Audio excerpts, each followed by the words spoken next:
evening, ladies and gentlemen, and welcome to the 695th edition of the Feuerstein's Fire American Soccer Show. I'm your host, Daniel Feuerstein. I'll give you American perspective of our clubs, leagues, players, national team, and other fabulous moments. Get your daily reading from me and other writers over at Beyond the 90, at beyondthe90.substack.com, and locally in New York Soccer through baddogsports.com. The chat room on YouTube is open. Come on in, discuss amongst yourselves if you like. If you have a question for me, I'll try to answer it to the best of my abilities. Well, ladies and gentlemen, as we get ready for tonight's show, something came my way through social media, not just on Twitter, but also on Blue Sky. Of course, it was posted by Doug McIntyre from Fox Sports, but he saw this article in the Associated Press. And this was an interview with Gio Reyna, who is currently with Borussia Mönchengladbach. And during that interview, they asked him, the writer asked him, your opinion, your thoughts about what happened between yourself, your parents, and the verbal war with then U.S. men's national team head coach Greg Berhalter. I know that I covered this entire situation myself. Many did across the soccer social media landscape, some siding with Berhalter, some siding with Gio Reyna. Me, it's not so much I picked a side. I basically blamed everybody because everybody's at fault. Absolutely, 100%. Everyone was at fault, from Gio to Greg to Claudio Reyna and his wife. Everyone is to be blamed for this situation, and it is not a good look of when that happened during the 2022 World Cup in the country of Qatar. It was embarrassing. It was terrible. And blame really needs to be going all around the entire room and the entire situation. But here's something that really bothered me in this article. And of course, everyone has been posting this quote, this comment from Gio Reyna. And I'm going to share it with you right now. And here is that wonderful quote by Gio Reyna.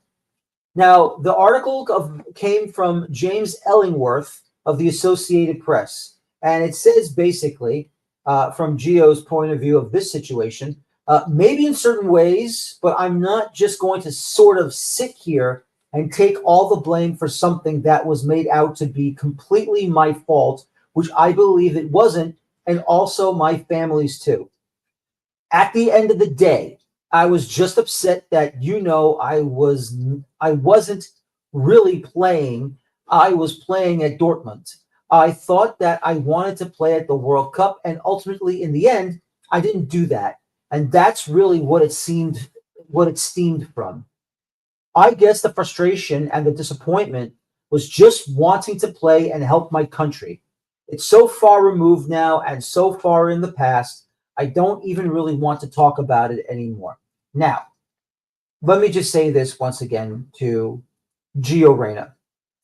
As I have already stated, once again, it's everyone's fault. It's Gio's fault. It's his parents' fault. It's also Greg's fault. And it's Greg's fault for bringing this up at a leaders' conference.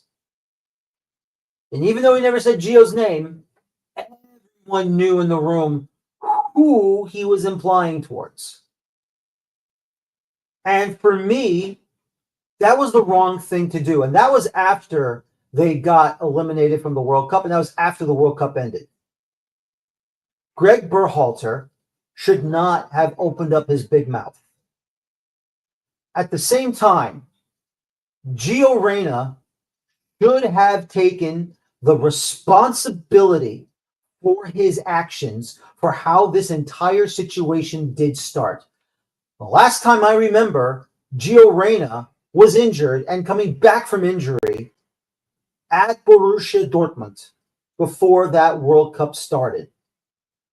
I understand he wanted to play. I understand he wanted to represent our country. And that's noble and admirable. And, I'm glad to hear that. But if he wasn't fully fit for 90 minutes just yet, then in my opinion, he has no leg to stand on. Yes, I believe, look, if he was coming back from injury, then he should have came in as a substitute for 45 minutes in the second half to try and make something happen. He didn't.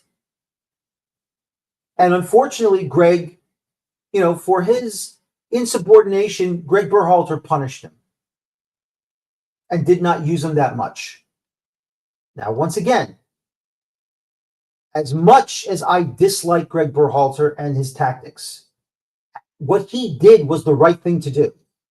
If he is not at full fitness, coming back from injury, and only played a handful of games before this World Cup began, well then, he shouldn't be playing out there at all against Wales, England, and Iran. He should be used as a substitute. That's it. Nothing more, nothing less. And yeah, I know it hurt the national team, but what's better? What's better? Putting Gio Reyna out there at 50%, 60%, 70% for 90 minutes?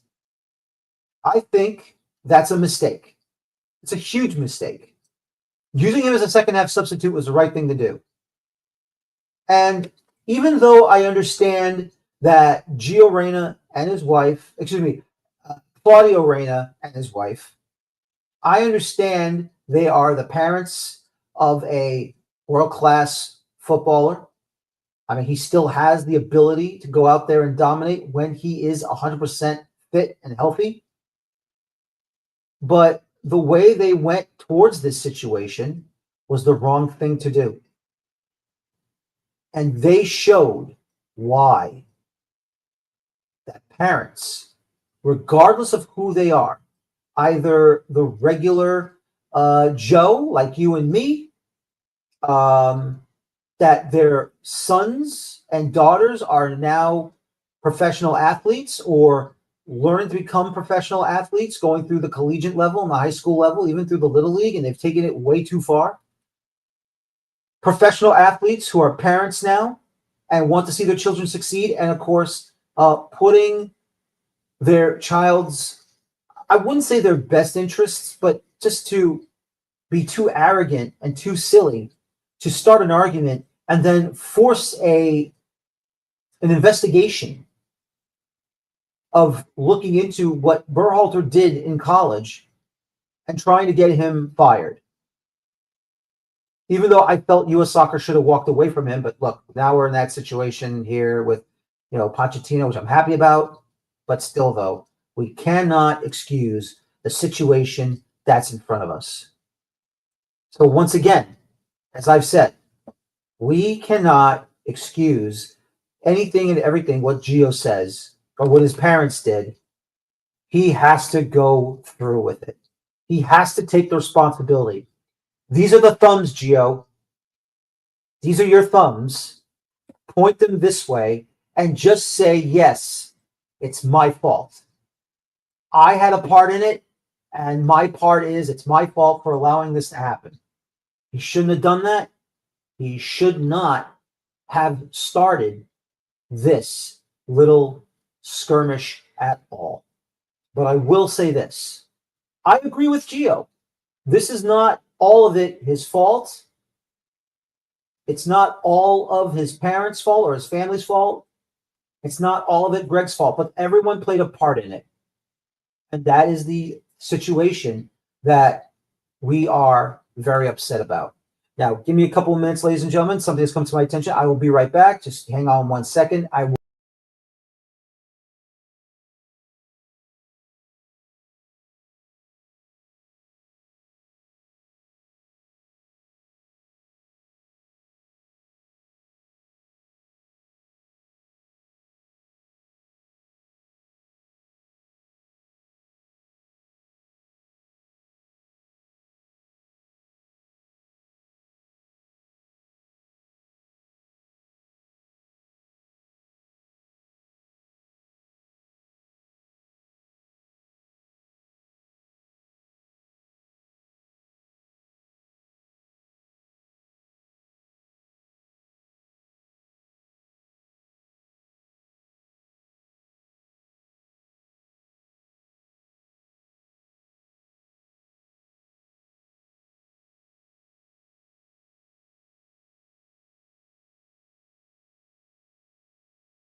Sorry about that, ladies and gentlemen. Something had to come to my attention. I had to take care of it. 1, 2, 3, and I am back with you right now. But once again, just to finish off this conversation, once again, Gio Reyna had a part in it. His parents had a part in it. Greg had a part in it, and everyone lost because someone did not act like the adult in the room. That's the issue we have here, folks. Someone did not act like the adult in the room. And that should have been Gio's parents. Greg Berhalter, he should have also been the adult in the room. At first he was, but then he had to play something I like to call high school bitch. Because you cannot be an adult if you're going to act like you're back in high school and you're going to play these silly, stupid games. And that's all I can say about this. Gio Reyna has a part to accept the blame for it. His parents deserve some blame as well. And Greg Berhalter also deserves some blame. Not what happened in Qatar, after the Qatar World Cup, to that leaders conference. He should be blamed for that. Period. Ladies and gentlemen, I got a great show for you tonight. First of all, let's go right now to our sponsor. Let me tell you about this segment's sponsor. It's Dino Luzzi Energy Drink. When I need that extra kick to power through match analysis and late night transfer rumors, there's only one drink that delivers authentic Italian energy, Dino Luzzi. Crafted in Italy with the same passion I bring to this show, because real energy comes from real ingredients, and just like real soccer talk comes from real insiders. I have a great show for you tonight. Once again, my first guest tonight, you know him very well. A wonderful career in soccer, sports writing. He has done it all. He has seen it all. He's been to many World Cups. He's been to every single MLS Cup final except for one, unfortunately, but that's okay, because this man, I revere to him as the master. Joining me right now is Mr. Michael Lewis. Michael, welcome back to the show. And how have you been since the last time we spoke? I'm doing well, thank you. Busy as hell right now. World Cup is getting closer than we think. Back in the day, it used to be maybe a month out from the World Cup, wherever the World Cup was, whether it was the U.S., Germany, Italy. It got crazy. It is getting crazier now. And that's for me. I just can't imagine for everyone else. It's probably similar in many different ways. By the way, my office, old school, lots of books behind me, research books for projects that I'm doing, and that's not for show and tell or anything like that. That's the real. That's for research books. I don't want to get lost. So no, of course not. Next thing you know, you'll be building a library. I do have one here, right around this entire room here, which we're not going to show you tonight, but we have more important things to do. Maybe Absolutely. another time. Yeah, why not? Give us the video tour. I would love to see it. But yes, we are here because, ladies and gentlemen, Michael Lewis has just been honored by the United Soccer Coaches. He is the winner of the Clay Berling Media Center of Excellence Award.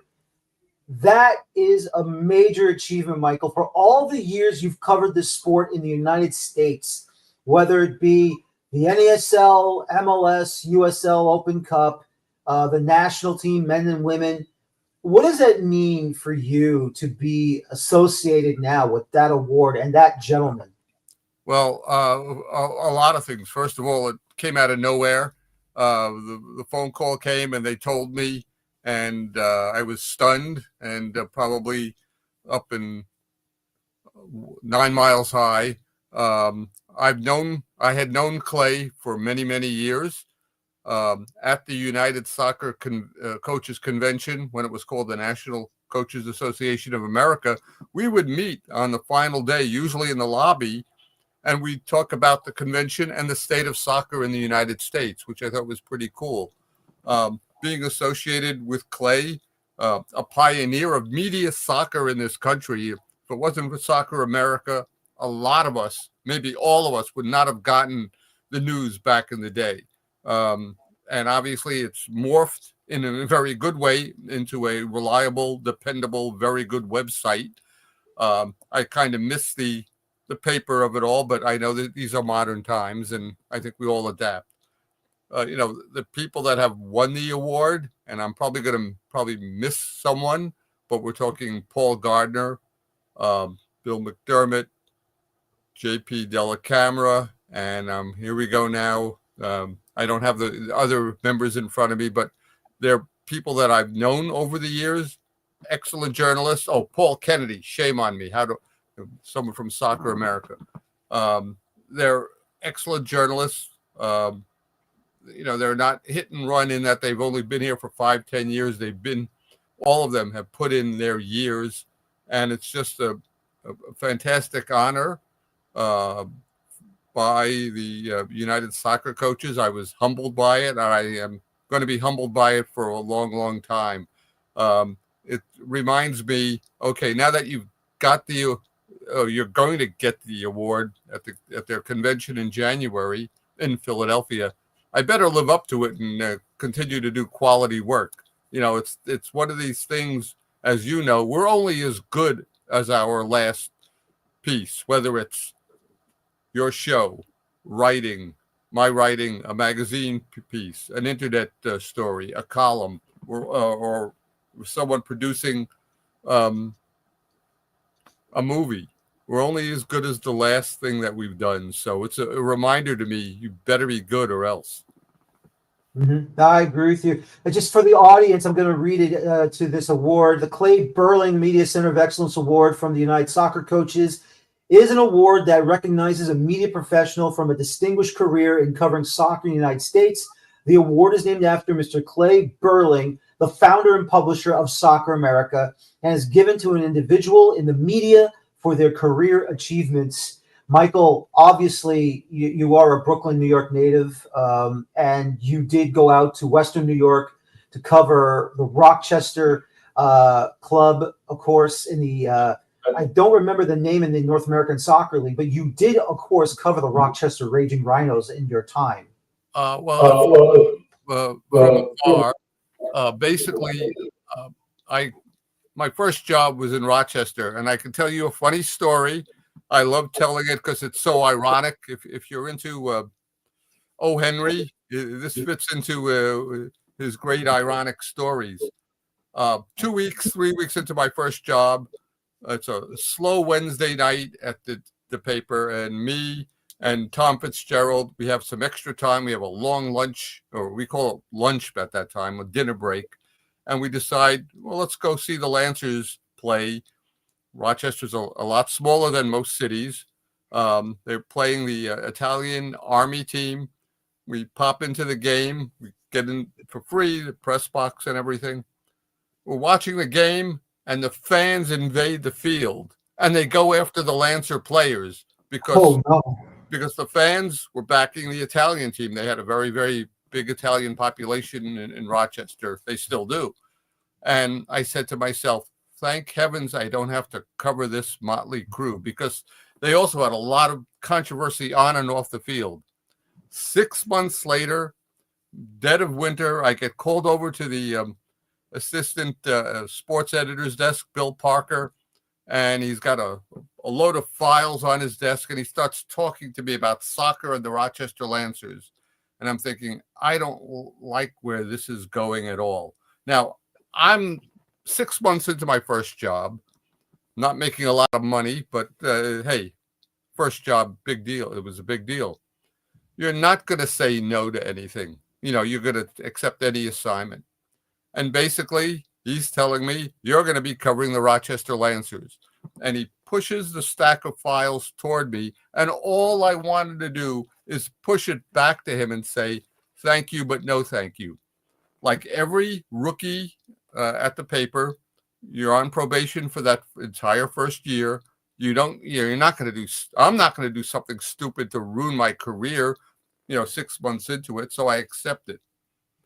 I'm thinking, what have I got myself into? It is not even my fault. Obviously, I was covering high schools at the time, and they liked what I was doing with the high schools. Okay, more responsibility. I got mentors, people helped me out. I knew about soccer, but it's one thing to know about it. It's another thing to report about it.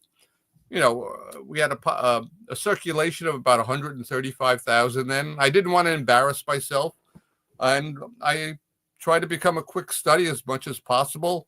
Watching as many games as I could live. It was very rare to have a game on a TV, except for maybe Soccer Made in Germany with Toby Charles uh, being the announcer. And it wasn't until my third year, this was 1977, that I felt comfortable that I had an opinion.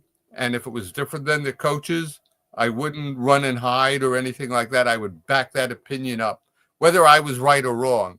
And got a chance, giving you the long answer. I'm sorry about this.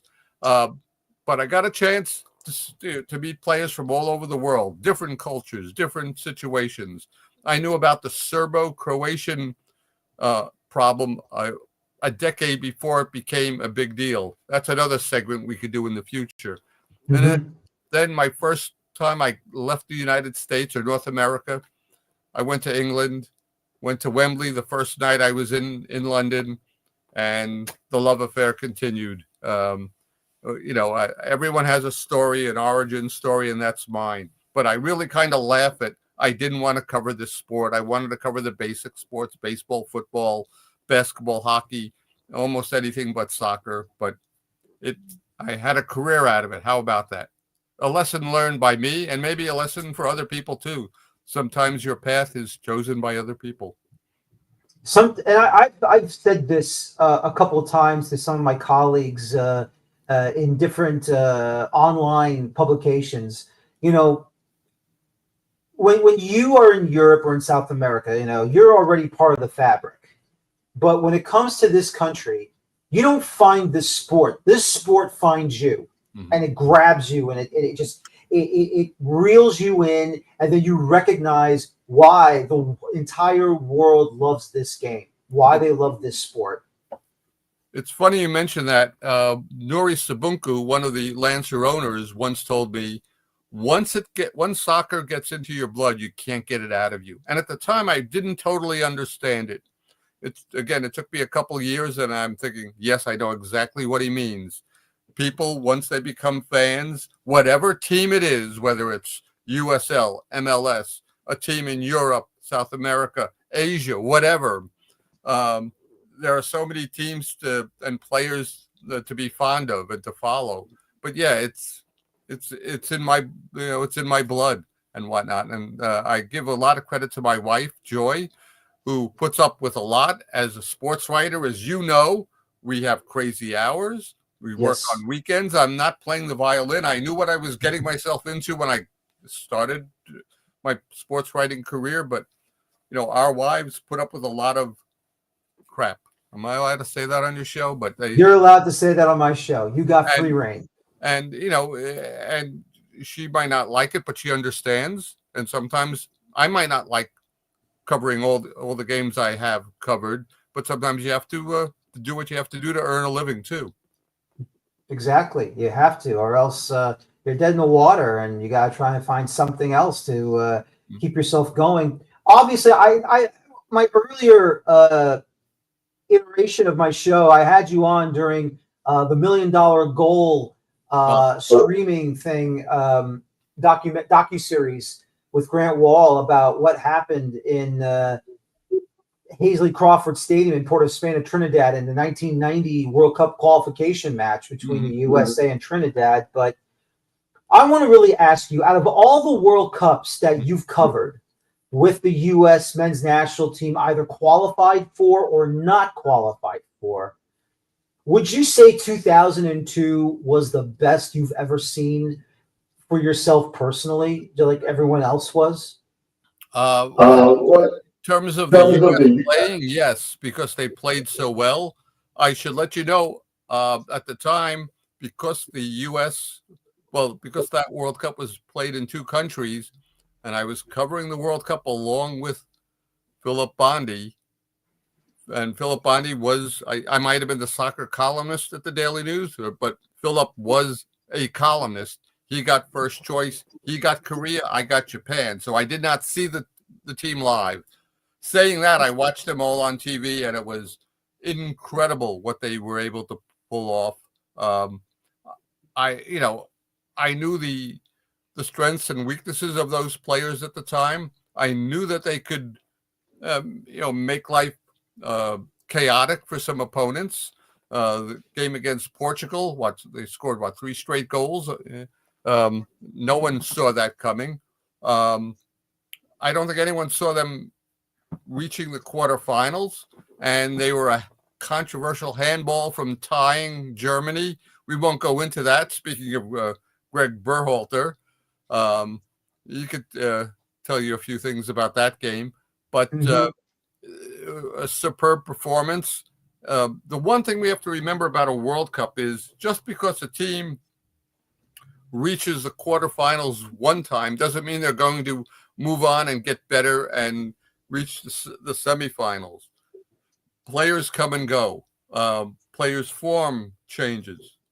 Other teams get better. And then, of course, the great equalizer is the draw. Who do you play in the first round? Sometimes you might not get out of that first round, the group stage, which could be devastating for a favored country like Colombia in 1994. But there are so many factors that go into it.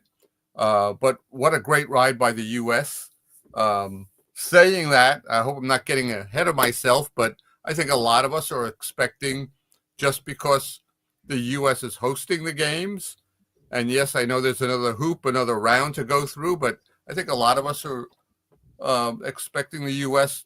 to reach at least the quarterfinals this time. And don't get me wrong, we've seen how this team has struggled under Pochettino the last 4 or 5 months. Maybe they've turned the corner a bit. We'll see what happens. I've covered enough World Cups to understand this too. Teams have come in they look lousy in their friendlies. They're not in very good form, and they put it all together in the World Cup. And then we've seen teams that look like world beaters beforehand, and they flop in the World Cup. So we're not going to know until next June and perhaps July what this U.S. team is about. Yes, we'd like to see them improve and get better, but we're just going to have to be patient. And saying that, I know we're all going to have opinions about Pulisic, McKennie, who's the goalkeeper, what is the coach doing, all that other good stuff. Yeah, I understand. Michael, my last question for you tonight is this. Obviously, we're in the digital age now in sports writing, broadcasting, the whole shebang. If I can ask you, are we in a good place? Are we, with the digital age that's now in front of us? Where does the profession go now? Oof. Good question. Well, you're making me think about this. We have to think faster now. I'll give you an example.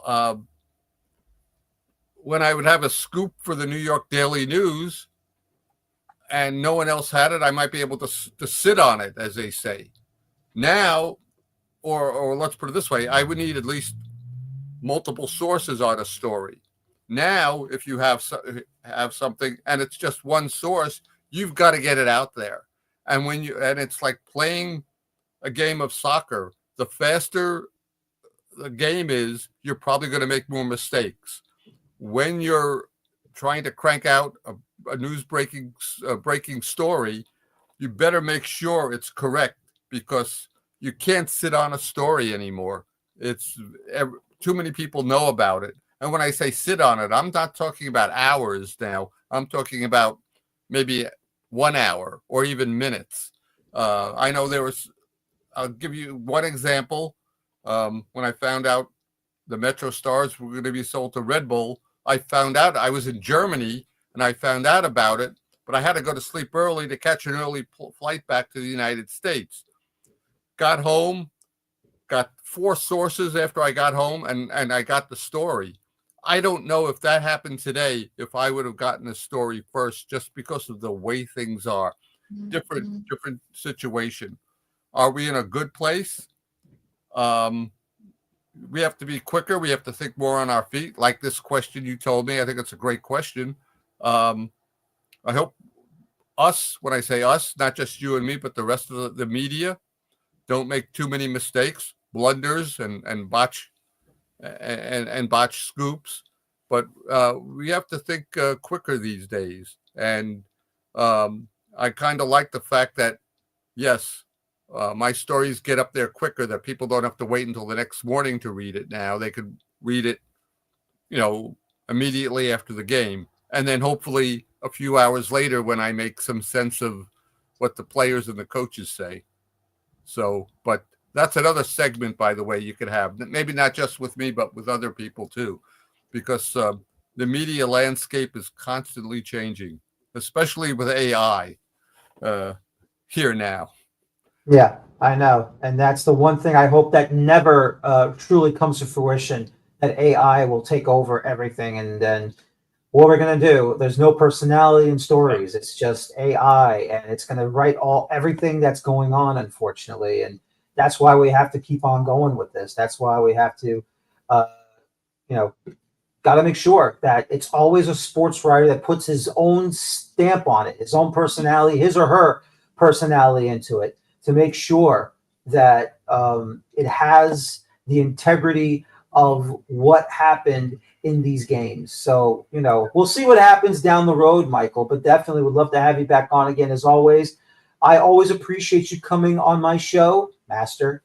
Uh, And congratulations again on the award. I'm very happy for you. I'm hoping there'll be another media award given to you in somewhere in Frisco, Texas, somewhere down the road. And Mr. Joe's obviously involving that one. And but once again, thank you for coming on. Congratulations once again, and have a good night. And I'll talk to you again soon.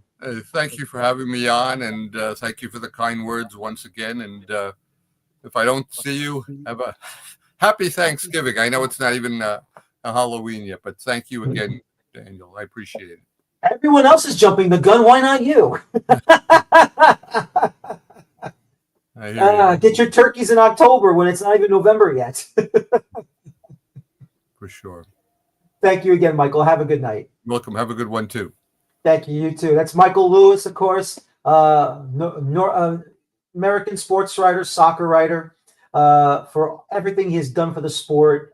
He's deserved all the plaudits that he gets, and hopefully, hopefully that he continues on writing, because I read his articles in New York for the Daily News, and I've met him before I even became an online writer, sports writer. So just having him on the show is just enough for me. Being in the same room or in the same arena, soccer stadium, is enough for me, because you're always with one of the best, and that is Michael Lewis.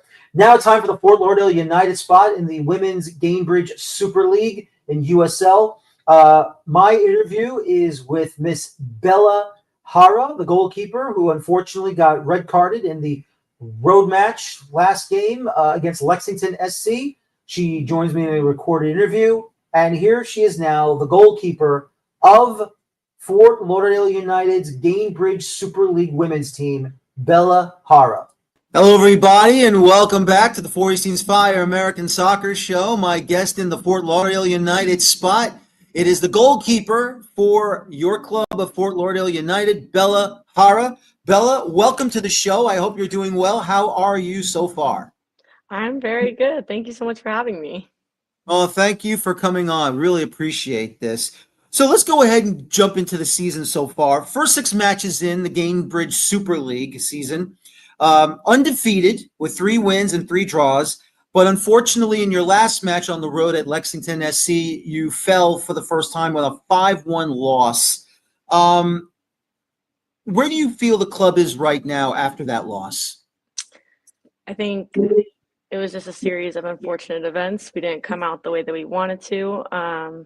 And honestly, just mistakes led to the goals. But I think this was a good wake up call for the club and for the staff and the team. I think we all just want to take the game for what it is, get the film, how can we be better, how can we adjust a little bit and put our next foot forward. And we've just been using this as a reset for our season, taking our momentum that we had the first six games and just trying to roll that into Brooklyn this weekend. Absolutely. Now, I hate to ask you this, but it did happen. You were sent off in the match. And seeing your side being down to 10 women, the rest of the way, how difficult was that for you that you couldn't be there for the rest of the match? It honestly was a very hard moment. I've never gotten a red card ever in my career, even in college. So just trying to navigate that and just watch the stream from the locker room and just cheer them on from backstage. But honestly, credit to all of the girls and the entire bench and staff for being able to adjust on the fly and being able to just give them still a good game. Like we take pride in our press a lot, and so being able to adjust accordingly and put in the players that we need to put in order to give ourselves the best chance.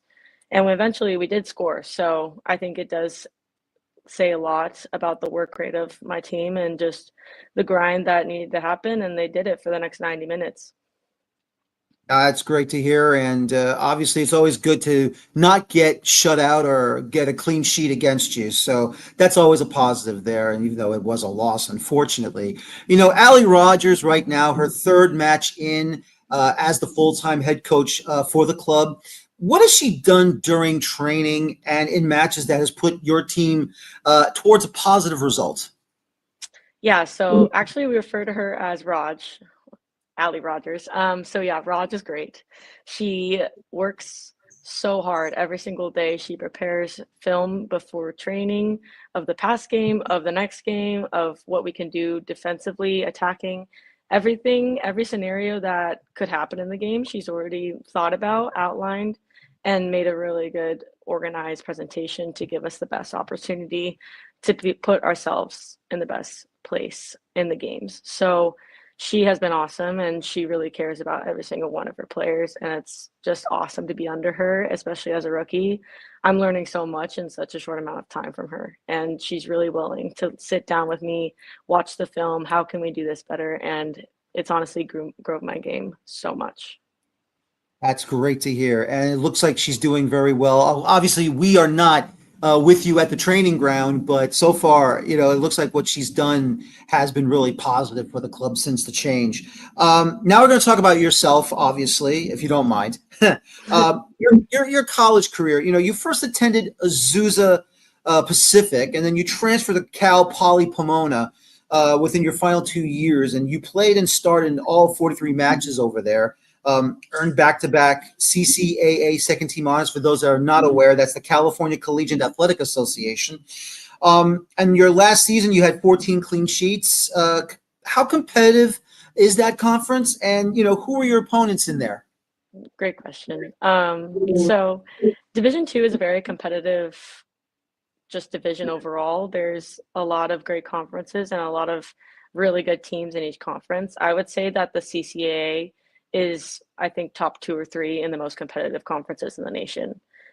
We get a lot of D1 transfers that just don't like their experience or want to play more, and they go out of D2, especially in the CCAA, and go ball out, which is awesome because we give players the opportunity, especially like me. Like I didn't play as much as I wanted to. I wanted a higher level, so I transferred into the CCAA in order to just raise my game. But yeah, so we played a lot of different opponents, such as like Chico State, Cal Poly Humboldt, San Marcos. It's a lot of Cal States that are not Division One, and we get the best of the best players usually, especially because California is such a hotspot for soccer right now.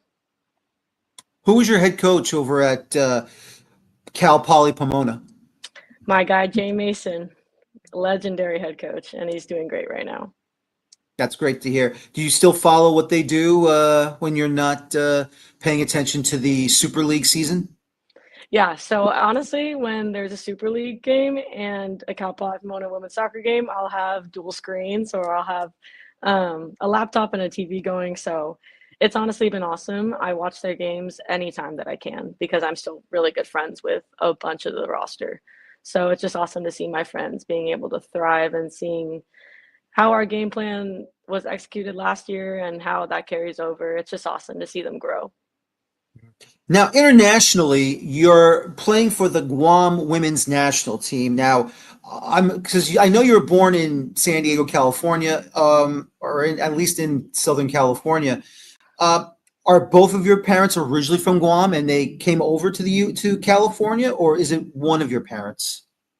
So there's a few different ways to qualify for the national team. One of them being you could be born on Guam. The second one is I think about like 7 years of residency on Guam. And the third one is if your parent or grandparent has been born and raised on Guam for a majority of their life. So my dad's dad, my grandfather, was born and raised on Guam and then eventually enlisted in the Navy. But that documentation is what allowed me to be able to qualify for the national team. Oh, that's great to hear. And your grandfather you said was your grandfather in the Navy? Yes. Yes, I just want to say, I thank him for his service to the Navy. Obviously, great to hear about that. Um, Internationally, Guam is in the Asian Football Confederation. For some of us, or some of the listeners, or the viewers that are not familiar with Asian Football Confederation or AFC, for men and women, how difficult has it been? It's a grind. Every single game is a grind. It's a little bit different than American or just CONCACAF competitions. The style of soccer is very different. You might not have the tallest players, but you have the most technical players that I have ever seen in my life. Every single tournament, every single game, they're so technical. They move the ball well. Majority is possession style soccer. And so it's awesome to be able to play against. But you see, like World Cup finals, like in 2015, Japan's in it. Japan is a part of the AFC as well. So it's honestly great because the competition is so high. No, I mean, obviously, everyone knows about Japan, South Korea, Yeah. even some of the, like, even Qatar is now becoming really strong. Saudi Arabia has always been difficult over there. I mean, we're seeing some of these other nations like Oman getting better, Uzbekistan getting better. So, we'll see this upcoming Men's World Cup in the summertime in 2026, for those that qualified for the World Cup. And of course, I think there's a playoff going on very soon for that final position so they can get to the intercontinental playoffs. But, you're participating in other tournaments for women's soccer, women's football, that Eastern Asian Football Federation tournament that you were involved with in 2023. How difficult was that tournament facing Macau? And I hope I'm pronouncing it or saying it correctly. Hong Kong, China, or is it just Hong Yes. Kong? Hong Kong, China. There's different regions in China that have different teams. Like Macau is in China as well. We also play Chinese Taipei, which is another region of China. All three teams were very good. That was my first three caps. So just trying to get my feet under me and see how I could lead the team. Chinese Taipei and Hong Kong were by far the best competition that I had had up to that point. I think I had 18 saves combined in those two games alone, which was unheard of for me because at Cal Poly I was getting a high of 6 saves maybe in a game. So just to see that style of play and to see them swing the ball around, and those were very hard shots to take as a goalkeeper. And taking the games for what it is, can it be a growing moment? And I was just proud of the first three caps and the front foot that we came out on. No, great to hear. And then in 2024, it was a West Asian Football Federation tournament. And that had to be a big feather in your cap, being involved with your first victory. I'm assuming it's the Guam's first victory over Saudi Arabia in that tournament. What was it like to play that national team and, some of the more talented players in the region of Asia Football Confederation? Yeah, I was honestly so blessed to be a part of that squad. Saudi Arabia is definitely a growing country, and they really wanted to put an emphasis on their women's side, especially in the last 2 years. So to be a part of what was a very important tournament for them and for FIFA, it was awesome to just be a part of something that appreciates women's sports. And that style of soccer was also very different. But I got to play against really great players, and we also got to play against Jordan, which has, I think she's tied for seventh in the nation for most goals scored in FIFA history. And she got 2 goals against me, so it was just awesome to be a part of. That's great to hear. Obviously, this past summer was the qualification for the qualifiers for the 2026 AFC Women's Asian Cup. You played United Arab Emirates, Maldives, and Vietnam. How did you do in Guam do in the qualification matches, and are you headed to the tournament next year? Unfortunately, we are not. Vietnam did get the spot in our group, and as they should, they're a fantastic side, a very well developed side. I think as we grow more into recruiting more players that we know are of Chamorro or Guamanian descent, I think that program and that the resources that they give us will be able to have a little bit more leeway with the timing of national team camps and how many friendlies we can compete in. But honestly, it's grown so much in the past 3 years since I joined, and it's awesome to just be a part of. Also, that tournament was insane just because AFC put so much resources into the qualification process. So just to be a part of it, playing in Vietnam as the host country and to play in huge stadiums, great grass, and they took very good care of us. But that was also very hard to travel all the way to Vietnam from San Diego over the summer, and it gets really hot. We tied one, lost one, and tied one, lost one, won one. I think we just went ones all across the board, but a great competition and great way to grow our game as a group. Fantastic to hear. For some of us that are not familiar with the Guam women's national team, where do the majority of the players perform? Does Guam actually have their own domestic league, or do they play across the globe, maybe in the J League, if there is a women's J League or a women's Chinese league, or maybe even there are other players that play in the Gainbridge Super League or NWSL that's part of the Guam national team? Yeah, so we are definitely a younger group.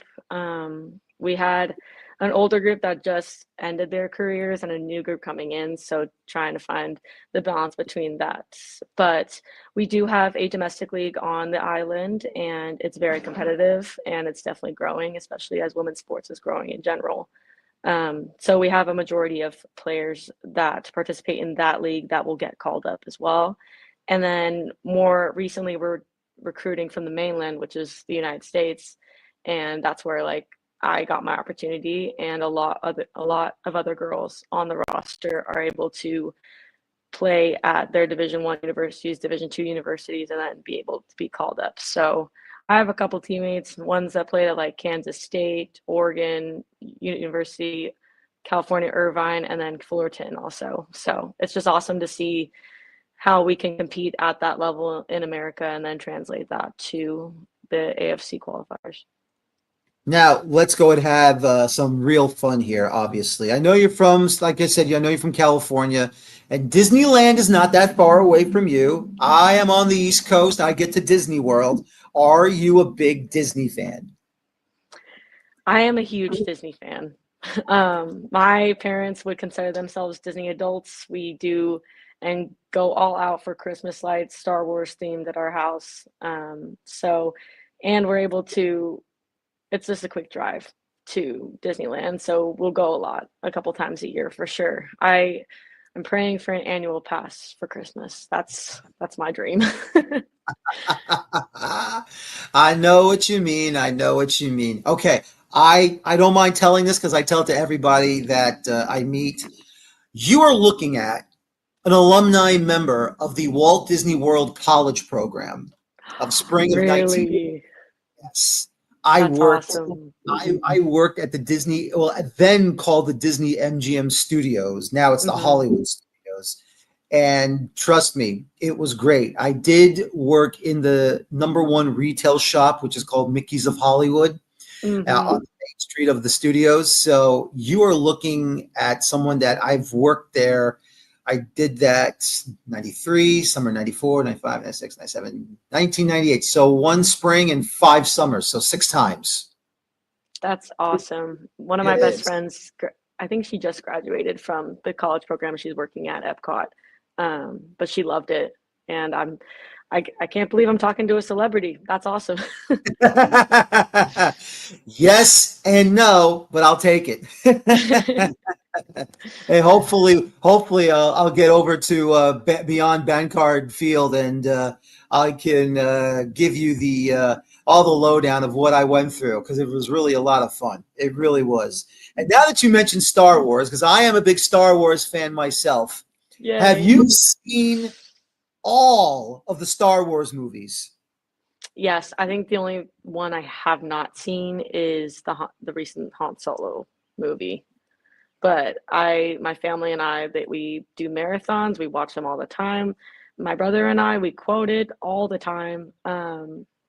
It's just a very foundational part of being a Hera. I gotta hang out with you sometime. I really do. Yeah. Did you create your own lightsaber yet? No, I went with my brother though, so we collaborated on one just because the price is insane. But No, I know, I know. But I'll do it anyway. I don't care. yeah, what See, have you made one? no, I haven't done it yet. I want to so bad. Obviously I'm a lot older because I was born in 1973. And when the first movie came out, which technically, well, I know episode 4, but that's really the first movie if you really think about it when it came out. Yeah. The toy stores like Toys R Us, this other small toy store. Well, actually, it was a department store, but it had its own toy department. Was selling lightsabers, and it's not what it was then, like how it is now. But yeah, I begged my mother, and my father for it, and they said no.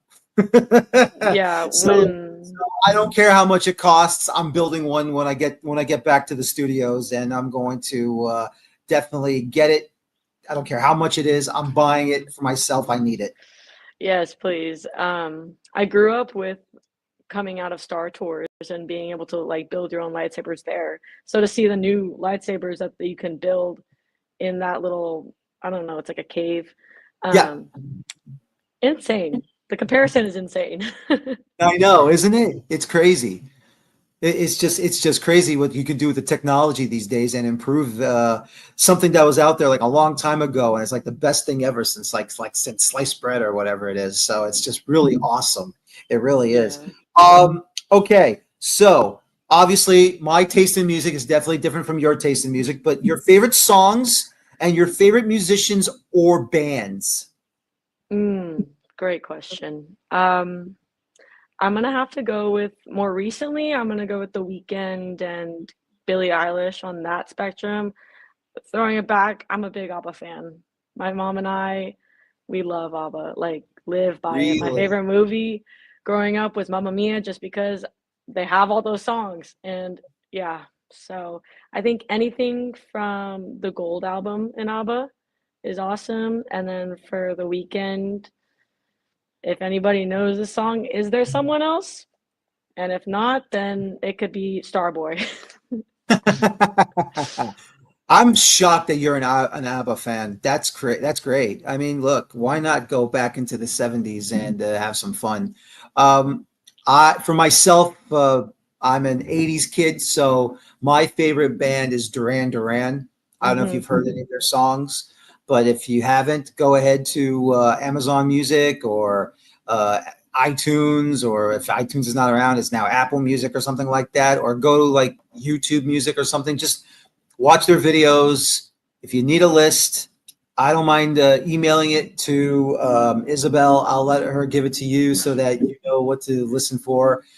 They just redid a song that they made back in the 80s. Now they've updated it for a recent album, and it's just really interesting what they've done with the music and how they got the lyrics going. So it's a lot of fun there.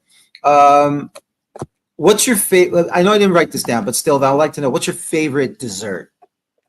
My favorite dessert. I think either just a warm chocolate chip cookie with some ice cream on top, or because I'm of Asian descent, I think mango sticky rice is Oh, okay. is insane. I've heard that scientific studies will say that you're 10% happier when you eat mango sticky rice. So if you want to be happier, go to a Thai place and go check that out. That's great. I mean, I'm a big ice cream person. I mean, I'm assuming there's a Dairy Queen over in California. So, those mixers, or if you go to Sonic, or if you get those mixers with the Snickers bar or the Reese's peanut butter Butterfinger, like I like those. But now there's a brand new thing. I don't know if it's in California or not, but it's now Mexican ice cream on a stick. Oh, It's really good. It's called Morelia. Like I said, I'll give it to Isabel and she'll hand it to you. yeah. It's basically like you can do chocolate or peanut butter cups or fruit bar, like do a strawberry cheesecake, and they can dip it in chocolate, nuts, or sprinkles, and you could also add a drizzle of Nutella.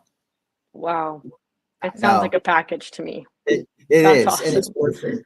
It's so worth it. It's really good. All right, so let's go ahead now. Let's go back to some Fort Lauderdale United business here.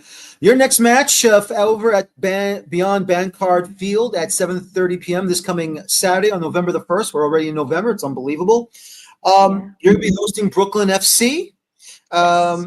And obviously, your visit to Coney Island up in Brooklyn was fabulous. A 2-1 victory over at Mian Mondes Park. I know I messed up that name. Mil Park. Unfortunately, you will be suspended on that match for the red card. But how do you think it will go? And what do you think Raj has ready for the game plan for that match? I think we take a look at our previous game against Brooklyn and we find the moments of success that we had during the game and moments we can grow and how can we apply that this weekend. Obviously, it's a different lineup, which I know that Haley is more than prepared and has been waiting for this moment. So I'm really happy for her and excited for her. But I think just using it as a reset from Lexington, but also taking our momentum that we had in the beginning of the season and applying that here. And they don't know what they got coming. That's all I got to say. Absolutely. Bella, I really appreciate your time. Thank you very much for spending some of your minutes with me here on the Voice Inspire American Soccer Show. Good luck against Brooklyn in this match. And when you are done with your red card suspension, good luck in your next match for Fort Lauderdale United. Thank you so much for having me. It's been awesome. Bella Hara from Fort Lauderdale United in the Women's Gamebridge Super League in USL.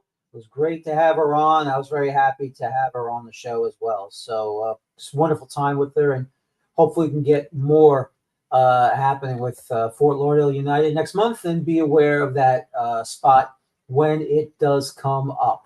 And as we now move forward towards New York Red Bulls, as many of you have already probably seen on YouTube, or if you are a fan of the New York Red Bulls, obviously, Jochen Schneider no longer with the club. He is leaving to go to Germany. Apparently, his wife has a very terrible brain tumor that has gotten worse, and he is leaving the club to go and spend all the time he can with her. That means sporting director Julian de Guzman will now take over as director of sport.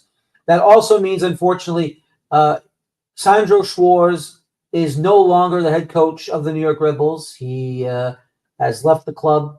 So they're on the lookout for a new head coach. Who could it be? Obviously, there's candidates available. We'll see what's going to happen. We'll find out, of course, within maybe weeks, maybe months before the off season, we're already in the off season for the Red Bulls, and maybe gets closer towards the new year. Maybe they'll make a new appointment for a head coach. We'll have to wait and see what's going to happen then. But look, obviously, it was not a great year. We all saw the problems. Not winning more than 2 matches on the road, 4 draws, 11 losses. Needed victories at home when you really had to get them, couldn't do it. And the Red Bulls just unfortunately just could not find a way to qualify for the playoffs for the 16th consecutive season. And look, it's unfortunate. And right now, we're going to get a new regime out there when it comes to sporting director and head coach. Of course, Volkan Bulic is also gone from the coaching staff. So far, right now, I believe Ibrahim Sagaya, a couple of others remaining. But we'll have to wait and see. Until we find out who the new coaches are, right now, we just have to sit back, wait, watch, and see what's going to happen. And if it happens quickly, great. It's going to take its time, then let it take its time. It's going to take a long time, then you know what, look, what are you going to do? So we'll have to wait and see what the situation will be. And for, once again, the New York Red Bulls, it's just so disheartening how this season ended and everything how it fell apart the way it did. But once again, we'll see what happens with the New York Red Bulls, what goes on with Red Bull Global. Will they have a say in who gets hired? And, something interesting that Julian de Guzman said now, and I do agree with what he said during the post-season press conference. Look, I understand that the Red Bulls created the press style, the press system. But as we have seen from some of these other clubs, including at the Philadelphia Union, they've evolved from their pressing. While they still press, they have done amazing changes with that roster. And Bradley Carnell has shown he is a head coach. And he's taken that press style and he's made it his own. And maybe it's time for the Red Bulls to now migrate away from that. I'm not saying you can't press, but to live and die with it each and every match, now we know more needs to be done. It has to be a little more dynamic. It has to be a little more cunning. It has to be a little more smarts. Set pieces are a must.